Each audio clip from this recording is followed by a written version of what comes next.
কৃষিজীৱী চহা অসমীয়া সমাজৰ অন্যতম এটি ঐতিহ্য বহন কৰা পৰম্পৰা হৈছে গৰখীয়া সবাহ।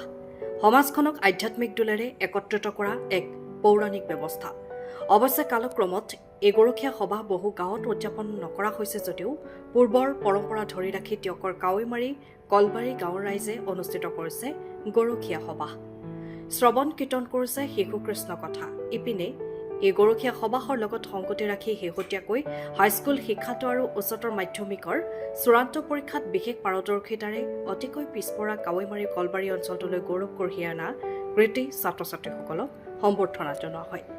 মূলতঃ কলবাৰীৰ দৰে ভিতৰুৱা অঞ্চলৰ পৰা এইদৰে শিক্ষাৰ্থীৰে উত্তীৰ্ণ হোৱা ছাত্ৰ ছাত্ৰীক উৎসাহিত কৰি অনুজসকলক অনুপ্ৰেৰণা যোগোৱাৰ উদ্দেশ্য আগত ৰাখি এই অনুষ্ঠান ৰাজহুৱাকৈ হৰিমন্দিৰত অনুষ্ঠিত কৰা হৈছে আৰু এই সম্বৰ্ধনাই কৃতি ছাত্ৰ ছাত্ৰীসকলক নিজৰ গাঁওখনৰ প্ৰতি সমাজখনৰ প্ৰতি অধিক দায়বদ্ধ কৰি তুলিব বুলি মন্তব্য কৰিছে নামঘৰ পৰিচালনা সমিতিৰ সভাপতি মহেশ্বৰ শইকীয়াই।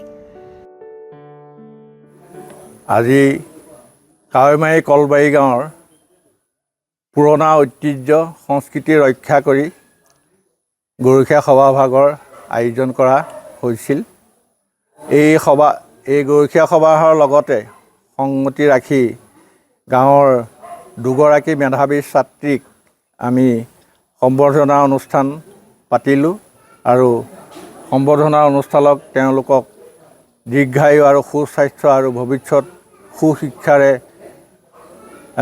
অনুপ্ৰাণিত হ'বৰ কাৰণে আমি তেওঁলোকলৈ আহ্বান জনাই ভগৱানৰ ওচৰত সেৱা লৈছোঁ আৰু উপস্থিত আপোনালোককো আমি অশেষ ধন্যবাদ জনাইছোঁ।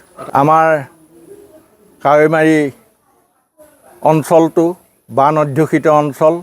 প্ৰতি বছৰে বানপানীয়ে ধ্বংসলীলা কৰে আৰু আমাৰ এই পিছপৰা অঞ্চলটোত শৈক্ষিক পৰিৱেশত এনেকুৱা পিছপৰা অঞ্চলত থাকি শিক্ষাৰ ক্ষেত্ৰত যি পাৰদৰ্শিতা দেখুৱাইছে আমি ছাত্ৰীকেইজনক ধন্যবাদ জনাইছোঁ আৰু আমি আশা কৰিছোঁ এই পাছপৰা অঞ্চলত থাকিও তেওঁলোকে যি ফলাফল দেখুৱাব পাৰিছে তেওঁলোকক আমি নথৈ কৃতজ্ঞতা দীৰ্ঘায়ু আৰু সুস্বাস্থ্য কামনা কৰিছোঁ।